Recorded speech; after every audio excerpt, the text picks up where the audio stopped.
আসসালামু আলাইকুম, সবাই কেমন আছেন? আশা করি সবাই অনেক ভালো আছেন। আজকে সকালটা ছিল অন্যরকম, কারণ গরমের সময় এরকম শীতের মতো করে কুয়াশা পড়ছে আর দেখতে কিন্তু ভালোই লাগে। তো এখন কিন্তু একদম শীত পড়তেছে না, তারপরে কিন্তু কুয়াশায় ঢাকা ছিল চারিদিক, আর এরকম একটু সূর্য উঠছে। এখন বাজে প্রায় 8:30টার মতো। তো এখানে গরুর মাংসটা ধুয়ে রেখেছিলাম, সেই সাথে কিন্তু এখানে চিকেনটাকে একটু লেবুর রস আর লবণ দিয়ে মেখে নেব, কারণ এটা দই চিকেন রান্না করব এই জন্য। তো কিছুক্ষণ রেস্টে রেখে দিয়ে এখানে টক দইটা বানিয়ে নেব। টক দইটা বাসায় বানাবো, সেজন্য একটু লেবুর রস আর পরিমাণ মতো পানি, কিছুটা গুঁড়া দুধ নিয়ে মিক্স করে নেব আর এটা রেস্টে রেখে দেবো। সে পর্যায়ে কিন্তু একটু রেস্টে রেখে দিলে দেখবেন দইয়ের মতো হয়ে যাবে। আর গরুর মাংসটা রান্না করব, সেই জন্য এখানে আমি যে মশলাগুলো লাগে আর কি, সচরাচর নর্মাল যে মাংসটা আমরা রান্না করি ওইভাবে সবগুলো মশলা মেখে তারপরে কিছুটা তেল দিয়ে প্রেসার কুকারে বসিয়ে দেবো, যাতে অল্প সময় একটু সেদ্ধ হয়ে যায়। তো পুরোপুরি সেদ্ধ করব না। এই পর্যায়ে কিন্তু এখানে পেঁয়াজটা বেরেস্তা করে নিলাম দই চিকেন রান্না করার জন্য। আর গ্রামে এসে কিন্তু ভিডিও ওইভাবে দিতে পারি না, কারণ নেটে এত বেশি প্রবলেম থাকে যে কোনো রকম ভিডিও আপলোড করা যায় না। এত পরিমাণ নেটে প্রবলেম, অনেক সময় বোঝা যায় ফোনই বন্ধ, এরকম বোঝা যায়। মানে আমাদের এই জায়গায় এত বেশি নেটে প্রবলেম আছে, জানি না কেন। সব জায়গায় হয়তো, সব গ্রামে একরকম না, তবে আমাদের এদিকে অনেক নেটে প্রবলেম। ফোনে কথা বলতে গেলেও অনেক ঝামেলা পোহাতে হয়। আর আমাদের বাসার কিন্তু থাই লাগানো হয় না, তো এগুলোর জন্য বাতাসে কিন্তু রান্না করতে অনেকটা সময় লেগে যায়। তো যাই হোক, এরপরে একটা সাইডে মানে ওই সাইডটায় লাড়তে একটু সুবিধা হয় না, এই সাইডটা লাড়া দিতে সুবিধা, তো সেজন্য আমি চুলাটা একটু চেঞ্জ করে নিলাম। আর এখানে কিন্তু অনেকটা কালি পড়ছে চুলায়, মানে কেন জানি না চুলায় কয়েকদিন পর পরে কালি পড়ে। যাই হোক, এরকম করে মানে চিকেনটা কষিয়ে নিলে হয় কি, তো সে পর্যায়ে তাড়াতাড়ি সেদ্ধ হয়। আলু কখনো প্রেশার কুকারে দিবেন না চিকেনের সাথে কিংবা গরুর মাংসের সাথে, তাহলে কিন্তু আলুটা গলে যায় প্রেশার কুকারে দিলে। তো আমি সবসময় এইভাবে রান্না করি, যদি প্রেশার কুকারে দিয়ে মাংস রান্না করি।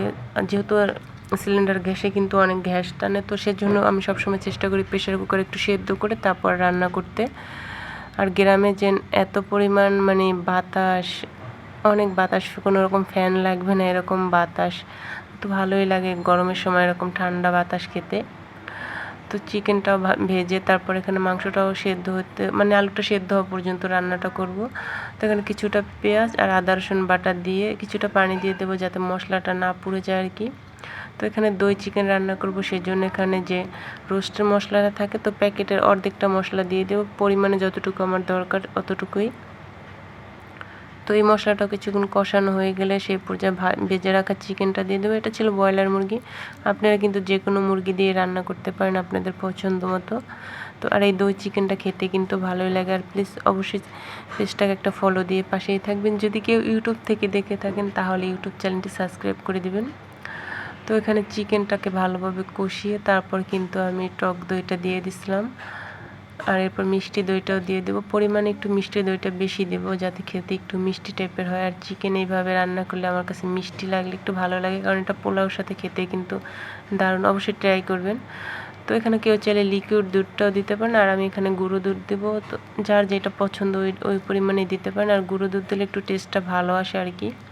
আর কেউ লিকুইড দুধ দিলে তো সেই ক্ষেত্রে ভালোভাবে একটু জাল করে কমিয়ে নেবেন, তবে দেখবেন সেই ক্ষেত্রে টেস্টটাও ভালো আসবে। তো অনেকটা বলতে পারেন যে রোস্টের মতোই রান্নাটা, তবে দুই রকম দই দিলে এটা খেতে ভালো লাগে। তো এই রেসিপিটা আমার আম্মুর কাছ থেকে শেখা, আর আম্মু এই রেসিপিটা অনেক মজা করে রান্না করতে আর কি। এরপর কিছুটা পেঁয়াজ বেরেস্তা দিয়ে দেবো, প্রায় 1 কাপের মতো পরিমাণে। তো দিয়ে উপর থেকে কয়েকটা কাঁচামরিচ দিয়ে কিছুক্ষণ মানে কষিয়ে তারপর আবার ঢাকনা দিয়ে দিব, একদম ঝোলটা গাঢ় হওয়া পর্যন্ত।